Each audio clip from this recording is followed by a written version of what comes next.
ओम शांति। आज 21 अगस्त 2026 के बाबा के अनमोल मधुर महावाक्य सुनेंगे।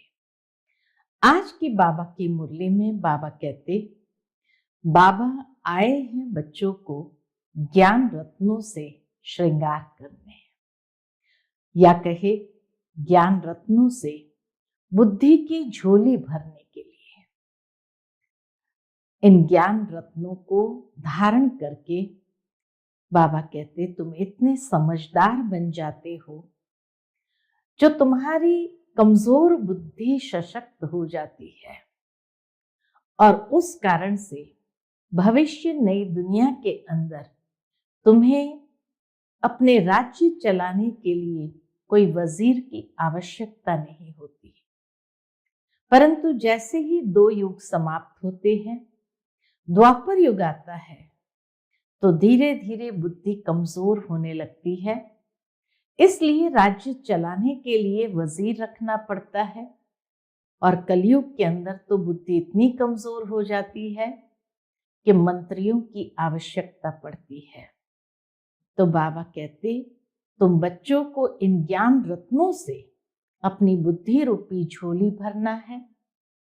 बाबा के श्रीमत में कोई भी प्रकार का संशय नहीं उठाना है, लेकिन श्रीमत पर चल करके पावन जरूर बनना है।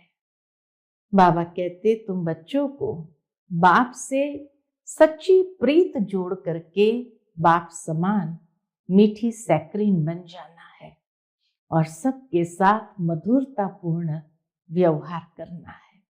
तो सुनते हैं आज के बाबा के अनमोल मधुर महावाक्य। ओम शांति। मीठे बच्चे, बाप मीठे से मीठी सैक्रीन है, इसलिए और सब बातें छोड़ उस बाप को याद करो तो मीठी सैक्रीन बन जाएंगे। आज की मुरली से प्रश्न है, तुम बाप द्वारा श्रीमत लेकर अपने अंदर कौन से संस्कार भर रहे हो? उत्तर है, भविष्य में बिगर वजीर सारे विश्व पर राज्य करने के। कौन से संस्कार भर रहे हैं? कि भविष्य में बिगर वजीर सारे विश्व पर राज्य करने के संस्कार। तुम यहाँ आए ही हो भविष्य राजधानी चलाने की श्रीमत लेने। बाप तुम्हें ऐसी श्रीमत दे देते जो आधा कल्प तक कोई की राय लेने की दरकार नहीं। राय उन्हें लेनी पड़ती है जिनकी बुद्धि कमजोर हो। आज की मुरली से पहले गीत बजा है, तुम ही हो माता पिता तुम ही हो। ओम शांति। मीठे मीठे रूहानी बच्चों ने गीत सुना। ये किसने कहा कि मीठे मीठे रूहानी बच्चे? जरूर रूहानी बाप ही कह सकते हैं। मीठे मीठे रूहानी बच्चे अभी सन्मुख बैठे हैं और बहुत ही प्यार से बाप समझा रहे हैं। अभी तुम जानते हो, सिवाय रूहानी बाप के सर्व को सुख शांति देने वाला व सर्व को दुखों से लिबरेट करने वाला दुनिया भर में और कोई नहीं है। इसीलिए दुख में बाप को याद करते रहते हैं। तुम बच्चे सन्मुख बैठे हो, जानते हो बाबा हमको सुखधाम का लायक बना रहे हैं। सदा सुखधाम का मालिक बनाने वाले बाप के सन्मुख आए हैं।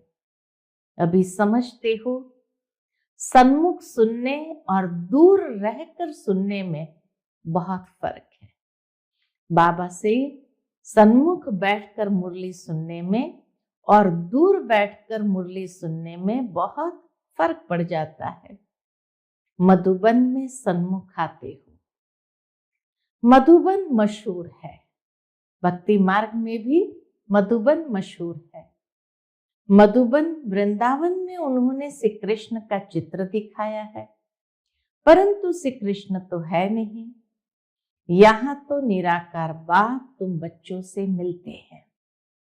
तुम्हें स्वयं को घड़ी घड़ी आत्मनिश्चय करना है। मैं आत्मा बाप से वर्षा ले रही हो। सारे कल्प में ये एक ही समय आता है। यह कल्प का सुहावना संगम युग है। ये बहुत सुहावना संगम युग है। इनका नाम रखा है पुरुषोत्तम। यही संगम युग है जिसमें सब मनुष्य मात्र उत्तम बनते हैं। अभी तो सभी मनुष्य मात्र की आत्मा तमो प्रधान है, जो फिर सतो प्रधान बनती है। सतो प्रधान है तो मनुष्य उत्तम होते हैं, तमो प्रधान होने से मनुष्य भी कनिष्ठ बनते हैं। तो आत्माओं को बाप बैठ सन्मुख समझाते हैं। सारा पाठ आत्मा ही बजाती है, न कि शरीर। आत्मा और शरीर जब दोनों का मेल होता है तो पाठ बजता है। अकेला शरीर है तो पाठ नहीं है, अकेली आत्मा है तो भी पाठ नहीं। जब आत्मा और शरीर दोनों का मेल होता है तो पाठ बजता है। तुम्हारी बुद्धि में आ गया है कि हम आत्मा असल में निराकारी दुनिया व शांति धाम में रहने वाली है। ये किसको भी पता नहीं है, न खुद समझते न समझा सकते हैं। न मनुष्य खुद समझते हैं न समझा सकते हैं। तुम्हारी बुद्धि का ताला अब खुला है। तुम समझते हो बरोबर आत्माएं परम धाम में रहती है।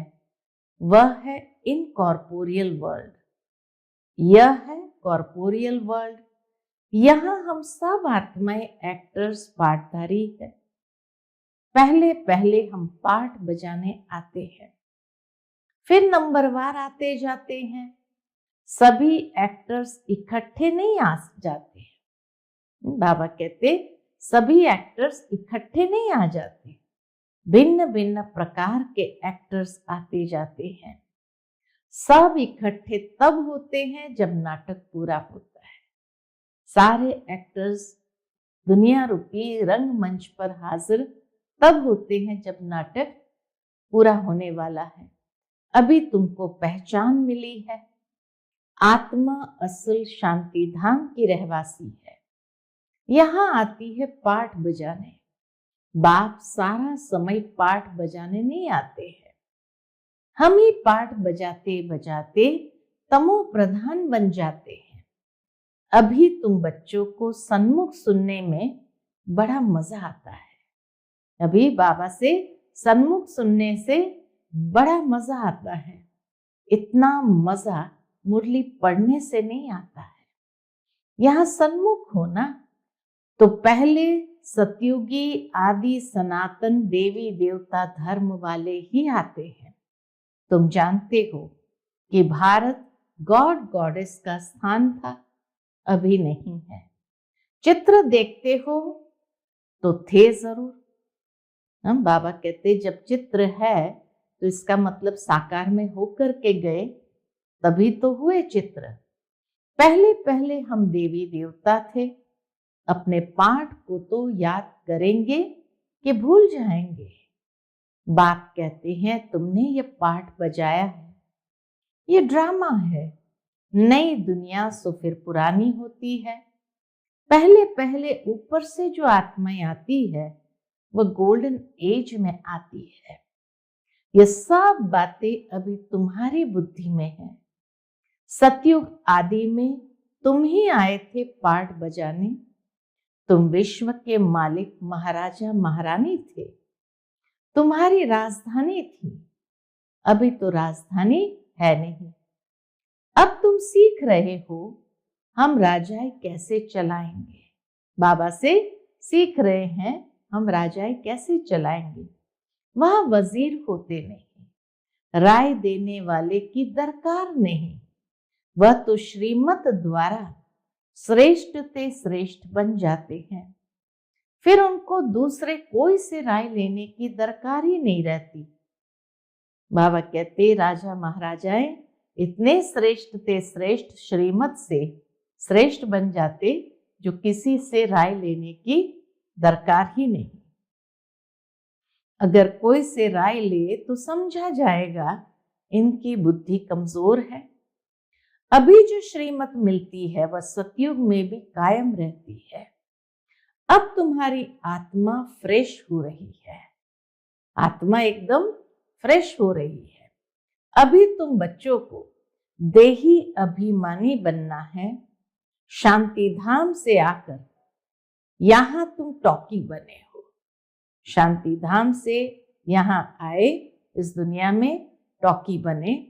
टॉकी होने बिगर कर्म हो न सके। ये बड़ी समझने की बातें हैं। जैसे बाप में सारा ज्ञान है, वैसे तुम्हारी आत्मा में भी अभी ज्ञान है। आत्मा कहती है हम एक शरीर छोड़ संस्कार अनुसार दूसरा लेता हूं। पुनर्जन्म भी जरूर होता है। आत्मा को जो भी पार्ट मिला है वह बजाती रहती है और संस्कारों अनुसार दूसरा जन्म लेती रहती है। आत्मा की दिन प्रतिदिन प्योरिटी की डिग्री कम होती जाती है। पतित अक्षर द्वापर के बाद काम में लाते हैं, फिर भी थोड़ा सा फर्क जरूर पड़ जाता है। तुम नया मकान बनाओ, 1 मास के बाद कुछ फर्क जरूर पड़ेगा। अभी तुम समझते हो बाबा हमको वर्षा देते हैं। बाप कहते हैं हम आए हैं तुम बच्चों को वर्षा देने। जितना जो पुरुषार्थ करेंगे उतना पद पाएंगे। बाप के पास कोई फर्क नहीं है। बाप जानते हैं हम आत्माओं को पढ़ाते हैं। आत्मा हर एक अपने लिए पुरुषार्थ करती है। मेल फीमेल की दृष्टि यहां नहीं रहती। तुम सब बच्चे बेहद बाप से वर्षा ले रहे हो। सभी आत्माएं ब्रदर्स हैं जिनको बाप पढ़ाते हैं, वर्षा देते हैं। बाप ही रूहानी बच्चों से बात करते हैं कि हे लाडले मीठे सिकिलते बच्चों, तुम बहुत समय पाठ बजाते बजाते अब फिर आकर मिले हो, अपना वर्षा ले लें। यह भी ड्रामा में नूंद है। शुरू से लेकर पार्ट नूंदा हुआ है। तुम एक्टर्स पार्ट बजाते एक्ट करते रहते हो। आत्मा अविनाशी है, इसमें अविनाशी पार्ट भरा हुआ है। शरीर तो बदलता रहता है, बाकी आत्मा सिर्फ प्योर से इम्प्योर बनती है। सतयुग में है पावन, इसको कहा जाता है पतित दुनिया। अभी सुख धाम स्थापन होता है, बाकी सब आत्माएं मुक्ति धाम में रहेगी। अभी ये बेहद का नाटक आकर पूरा हुआ है।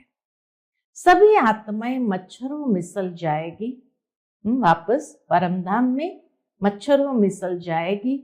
इस समय कोई भी आत्मा आए तो पतित दुनिया में उनकी क्या वैल्यू होगी? वास्तव में वैल्यू उनकी है जो पहले पहले नई दुनिया में आते हैं। नई दुनिया थी, वह फिर पुरानी बनी। नई दुनिया में देवताएं थे, वहां दुख का नाम नहीं था। यहां तो अथाह दुख है। बाप आकर दुख की पुरानी दुनिया से लिबरेट करते हैं। ये पुरानी दुनिया बदलनी जरूर है। जैसे दिन के बाद रात, रात के बाद दिन होता है। तुम समझते हो बरोबर हम सतयुग के मालिक बनेंगे, तो हम क्यों न आत्मनिश्चय कर और बाप को याद करें। कुछ तो मेहनत करनी होगी। राजाई पाना कोई सहज थोड़ी है। बाप को याद करना है। ये माया का वंडर है जो घड़ी घड़ी तुमको भुला देती है। बाबा कहते ये माया का ऐसा वंडर है जो घड़ी घड़ी बच्चों को बाप की याद भुला देती है। इसके लिए उपाय रचना चाहिए। ऐसे नहीं मेरा बनने से याद जम जाएगी। बाबा कहे इतना सहज भी नहीं है कि बाबा का बने माना याद जम जाएगी। बाकी पुरुषार्थ क्या करेंगे? नहीं, जब तक जीना है तो पुरुषार्थ करना है। ज्ञान अमृत पीते रहना है। यह भी समझते हो हमारा ये अंतिम जन्म है। इस शरीर का भान छोड़ देही अभिमानी बनना है। गृहस्थ व्यवहार में भी रहना है, पुरुषार्थ जरूर करना है। सिर्फ अपने को आत्मनिश्चय कर बाप को याद करो।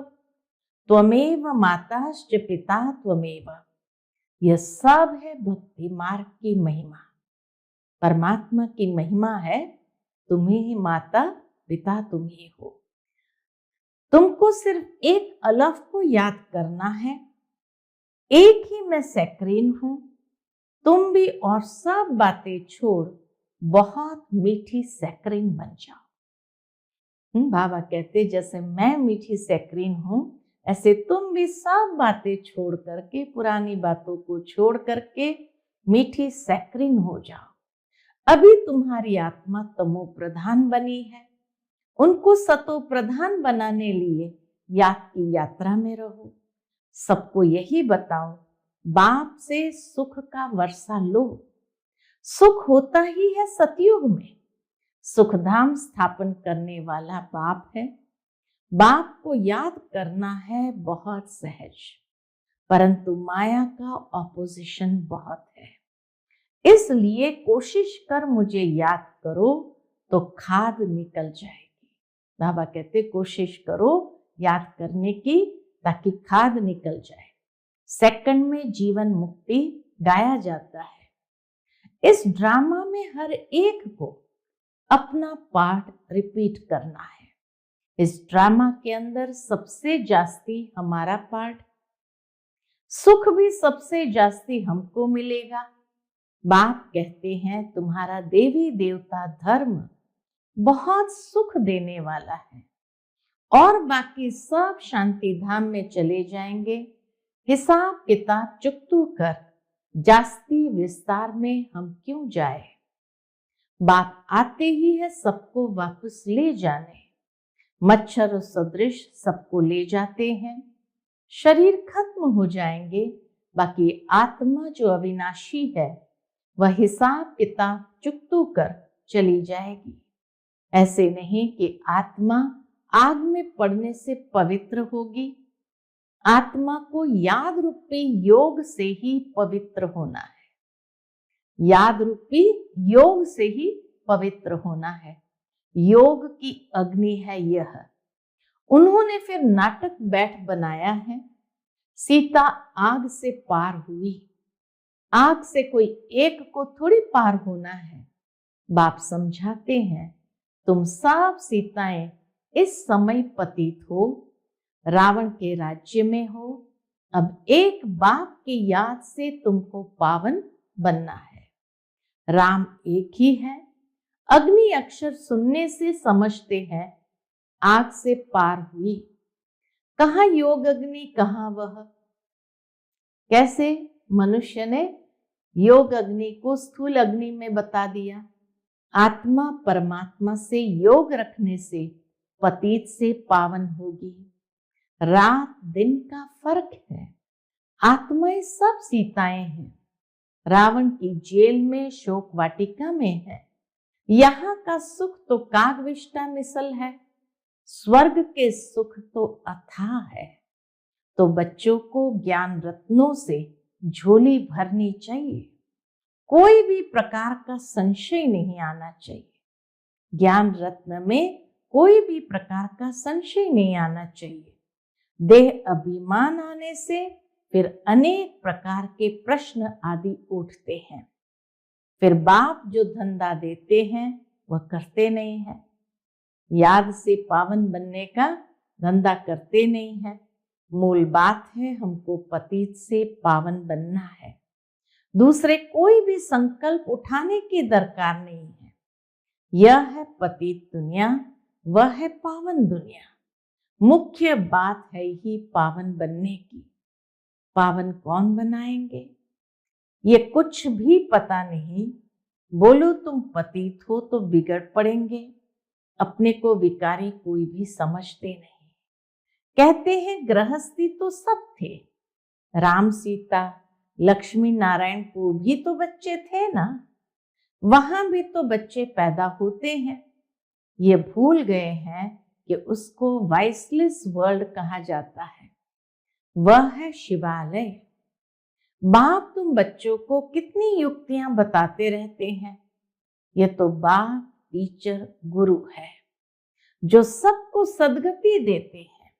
वह तो एक गुरु मर गया तो फिर बच्चे को गद्दी देंगे। अब वो कैसे सद्गति में ले जाएंगे? सर्व का सद्गति दाता है ही एक। रावण राज्य में है दुर्गति, राम राज्य में है सद्गति। बाप सबको पावन बनाकर ले जाते हैं, फिर कोई फट से पतित नहीं बनते हैं, नंबरवार उतरते हैं। सतो प्रधान से सतो रजो तमो, तुम्हारी बुद्धि में 84 का चक्र बैठा है। तुम जैसे अब लाइट हाउस हो, ज्ञान से इस चक्र को जान गए हो कि कैसे फिरता है। अभी तुम बच्चों को और सबको रास्ता बताना है। तुम सब सेना हो, तुम पायलट हो, रास्ता बताने वाले। बाबा कहते तुम सबसे आगे पायलट हो, रास्ता बताने वाले। सबको बोलो अब शांति धाम सुख धाम को याद करो, कलयुग दुख धाम को भूल जाओ। हम आपको बहुत अच्छा रास्ता बताते हैं। पतित पावन एक ही निराकार बाप है, उनको याद करने से तुम पावन बन जाएंगे। तुम्हारी आत्मा पर जो कट चढ़ी हुई है वह उतरती जाएगी। भगवान उवाच मन मना भाव।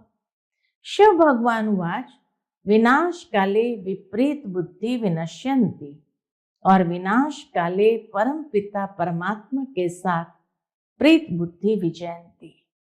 तुम्हारी जितनी प्रीत बुद्धि होगी उतना ऊंच पद पाएंगे। देह अभिमान में आने से इतना ऊंच पद नहीं पा सकेंगे। बाबा कहते इसीलिए देही अभिमानी बनो, बाप से सच्ची प्रीत जोड़नी है। अच्छा, मीठे मीठे सिकिलते बच्चों प्रति माता पिता बाप दादा का याद प्यार और गुड मॉर्निंग। रूहानी बाप की रूहानी बच्चों को नमस्ते। हम सब रूहानी बच्चों की रूहानी माता पिता बाप दादा को याद प्यार, गुड मॉर्निंग और नमस्ते नमस्ते। शुक्रिया बाबा, शुक्रिया। आज की मुरली से धारणा के लिए मुख्य सार है। पहली पॉइंट, ज्ञान रत्नों से अपनी झोली भरनी है। किसी भी प्रकार का संशय नहीं उठाना है। जितना हो सके बाप को याद करने का पुरुषार्थ कर पावन बनना है, बाकी प्रश्नों में नहीं जाना है। दूसरी पॉइंट, एक बाप से सच्ची प्रीत रख, बाप समान मीठी सैक्रिन बनना है। आज का बाप दादा का मधुर वरदान हम बच्चों के प्रति है, सदा ज्ञान सूर्य के सन्मुख रहने वाले अंतर्मुखी स्वमानधारी भव। सदा ज्ञान सूर्य के सन्मुख रहने वाले अंतर्मुखी स्वमानधारी भव।